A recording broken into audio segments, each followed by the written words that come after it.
Good morning, ladies and gentlemen. I'm Meadsyreplays and welcome back to another video. Today we are going to be looking at the T29. I am very delayed in looking at the T29 since it had the armor buff with a few of the other tier 7 heavies. To be honest, I personally, when I played it, I couldn't see too much of a difference. The T29 has always been a big, strong, heavy tank with that front plate armor. So I don't think it needed a buff. I don't think it needed that armor buff. And because it was already good, I can't really tell too much different. I played it. I still bounce shots. It can still be easily pennable if you switch to sort of APCR. If you're bottom tier, then the tier 8s can easily penetrate you as well. But you're always, if you're angled and you're in the correct positions, you're always going to get bounces in these kind of tanks anyway. You should do, because you are a heavy. If you're not getting bounces in a tier 7 or any kind of heavy, then you're doing it wrong. And most heavies are there for armor, especially these tanks, the T29, the T32, the T34, etc. Now, the T34 in Tier 8 hasn't got the whole armor, but it has the turret. Where the T29, pretty much it has both. It has that turret, it has the armor on the hull, and it's a very strong tank. So I don't think it needed that buff, but it has made it stronger. Of course, it's made it stronger. Any buff to a tank is going to make it stronger, but I don't think you notice it too much. So this game, I mean, they're not going to bounce too much. I mean, 1100 damage, 1160 HP damage block. Sorry. So it's still enough. It's still enough, and you can see they're on 749, and this is a tier 8 game as well. So they did very well in bouncing that 1100 damage. But if you play this tank correctly, how it should be played, then you will bounce shots, and that's exactly the same as a T34 or a T30 or any kind of tanks like this, because they have an amazing turret. The T29 is a great tank, and I don't think it gets spoken enough about. I mean, you don't see too many. It's not that popular, but it should be, because it is a very strong tank, and this is probably definitely the strongest heavy in tier 7. Of course, you've got the Tiger 1, you've got the Tiger P, you've got the Black Prince, but none of them have an amazing turret like this has. None of them has a nice hull, and the big alpha. It's slow. It is slow, but the whole line is, I mean, once you get up to the E5, the whole line is it's not too slow, and they're not like really slow. And that is what I like about this whole line, up to including the E5. They are quick heavies. They're not slow. It does get quicker as you go up with the E5. The E5 is just an amazing tank. It has that amazing turret, the amazing speed, and it has the good DPM as well. And this is no different. I think the worst tank in the line is probably the T32, because the penetration. It has the turret, it has the armor. Not so much on the hull. I mean, it doesn't have bad hull armor, but it does have that turret. Where the T29, it has it all. It has the whole lot. It has the whole package. It is a proper example of a heavy in tier 7. When you are top tier in this tank, when you are facing tier 6s, this tank is an absolute beast. And it's what I like about the tank is, yes, the tier 8s are going to pen you a lot better, but it can still hold its own in tier 8. So you're not too bothered if you are matched bottom tier. And as you've just seen a minute ago, they was bottom tier and they still wrecked it. They still wrecked the enemy. And again, what we're going to see here. So there's only 2 tier 7s in this game, and the rest are all tier 8s. Where the next game we're going to see, there's only a couple of tier 7s, and the rest are tier 6s. And that's where we're going to show just how good this armor can be when played right, especially when you are top tier. So this game, Black Goldville, they've gone to the caves. Pretty much the whole team. There is a heavy, I think, on his team that is AFK, but pretty much the whole team on either side mostly have come to this caves. And just look at the position he's in. He's got this dune in front of him. He's got just enough gun depression to get the gun down, to get these shots on that Super Persian. Fair enough, he's not hitting, or he does bounce some, but just look at the position. These are the kind of positions you want to get this tank in.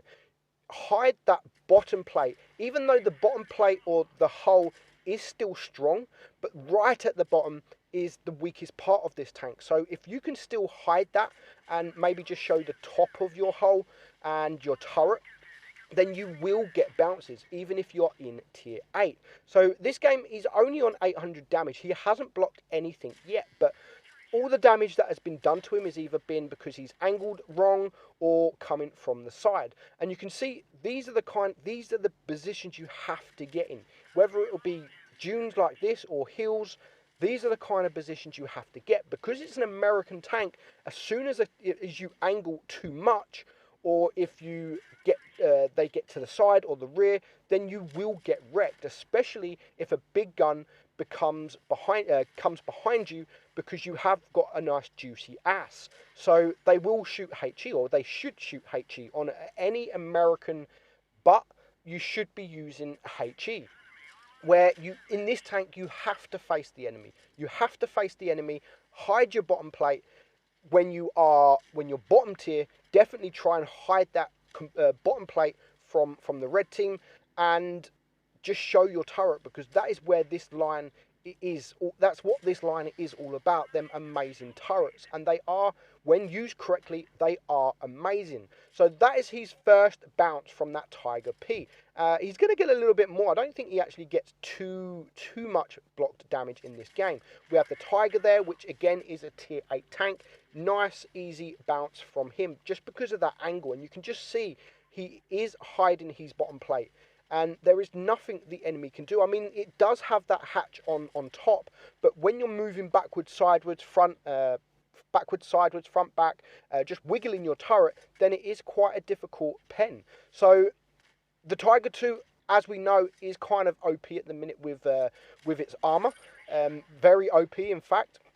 But it's not so OP if it turns to the side, and you can just easily get that damage. So this game, I mean, he's on nearly, as soon as he gets one shot there, he's on 3k damage, and he's only blocked the 740. So he hasn't blocked a massive amount. It's more just about a damage, and I needed a replay to put in. But it still shows you how to play and what kind of positions you have to get this tank in, which is why I did include this replay. As I said, it's not amazing, but I mean, he's on 5 kills, and there's just this Tiger left, and you can just see he's using this tank as armor to hide the side of his tank, which is one of the weakest parts, and he's using the dune in front, or the bit of sand, the hill, to hide his bottom plate, which is absolutely fantastic. Last up, we have Zach, and as you can see there, there's only 2 tier 7s. There's only 2 tier 7s, and I do not know how he manages to pull off the win. This is where this tank is absolutely brutal. If you are top tier, especially when there's 5 bottom tier tanks, then you will have so much fun playing this tank. And of course, you still need to play it correctly. If this tier 6 gets to the side of him or to the rear, then of course he should be penetrating him. And the same with the SU-100, same with any tank. If you're bottom tier and you come up against an American tank, try and not face it. Try and not face it when especially if it is the T29 or the T32 or the T34 or anything like that. Try and not face it. Get around it, because it's not the quickest traverse. I mean, it's a quick tank for a heavy as it is, but it's not that quick. But it's not too slow to sort of ruin. It's too slow, just like some heavies, like the Mouse, etc. It's pretty an all-round tank. It is an all-round tank. And now he's going to get into that position. So already, a minute gone, he has blocked 2,000 damage. Nice fire there into that SU. Unfortunately, doesn't quite clear him. Leaves him on 21 HP. So that brings his damage up to nearly 900. There goes the SU, and there is quite a few tanks that are still around this area. Nice high roll there into the KV3. 2 tanks down on his team, 1 tank down on the enemy team. And now this VK is trying to be very brave and trying to push this T29. But he still needs to be very careful because there's a lot of tanks around. And if he goes out to get that VK, he will be showing the side of his tank, which, as I've said, you need to hide. You have to hide. But look how many tanks are around this area. And I still don't know how he manages to pull this off. I mean, it's going to get to the point where he's going to be a one-shot against a full hit point IS, and he still manages to pull this off. So it's now 4 against 6. It's 4 against 6, and look how many, he's got everyone. He's got everyone around him, and he's just going to bounce, bounce, bounce. Yes, he's going to get some damage in return, but just look at all these bounces. And this is what this tank can do when you are top tier. 2,900 block damage, and of course there is a tier 6 now getting behind, and of course he should be penning that shot, which is exactly what he does. And he's now just turning his tank to face that guy, and he gets more block damage. So they bring it now down to a 4-on-4. There's still, I mean, there's still a little bit of, this AC Sentinel is pretty low, the KV3 is pretty low, and he's going up a hill. He's going up a hill, and he still manages to get that bounce from that guy. So it's now a 3-on-4. And as you can see, I mean, this Sentinel's probably not the smartest of players, and when you are side onto this tank, you should be penning it. You should be penning it. But he's going to go for the most dangerous target, which is that KV3. And you can see the KV3 is looking up at his bottom plate. So that should, again, be an easy pen. Now, all of a sudden, he gets put down almost to a one-shot. And now the Type 64, he's still not managed to pen even behind him. And he does manage to clear him. So he's on 116 hit points. He's got a tank both sides of him. He should not stay alive. Look at this Sentinel. He's got the side plate and he still cannot pen this guy. What are you doing? Just hit the tracks. Don't hit the side. Just shoot the tracks. And he still didn't manage to penetrate him. He's a one shot, and this guy didn't manage to do it. And he manages to take him out for his 4th kill. So now he has blocked 4,100 damage, which is a remarkable amount of block damage when there is 5 tier 6s. That's still a lot of damage because none of them are really, there's a couple, but none of them have really got that high alpha. They're all low alpha shots. So it just goes to show how much shots he actually blocks. And now, I mean, look, T29, I don't know what he meant there. So now he's on his own against this IS. This IS should be winning this all day long. Just switch to the APCR, shoot him in the face, bottom plate, and that's it. It will be game over. But when you have a tank like the T29, E5, T30, maybe not the T34 because the T34 has got quite a big hull, then the worst thing you want to happen is this tank to come and face hug you because of that turret, and especially the T29 because it does have that strong upper plate as well. So if you are in this kind of situation, then face hugging is the best thing to do. It's an amazing face hugger. Not so much a side hugger, but it's an amazing face hugger. And you're going to see, just look, 1,000 hit points. This IS is still on. And he's going to wait for him just to come around that corner, just to get that shot. And he's going to back up. And again, he gets that block damage from that upper front plate. He should not be winning this. He's now on 3,800 damage. He's blocked 4,500 damage. All he has to do is shoot his track wheel, but he knows where the strongest part of it, and he's trying now to face the IS frontally, and he manages to somehow miss his shot. He's going to get this shot on the IS that brings him down to a one shot, and now this is the kind of position you want to be in. Face hug this guy, rock your turret backwards, sideways, and you will get bounces. So he does get pretty lucky that the IS wasn't the greatest of players, but he blocked nearly over 5k damage. 4,600 damage he gets for himself. Of course he gets the steel wall. Of course he gets the steel wall. After blocking all that damage, he had to get that steel wall. So that is the T29, a perfect tank in a tier 7, 14 blocked shots there. Hope you enjoyed it, guys. I'm Meadsy, and I'll see you soon.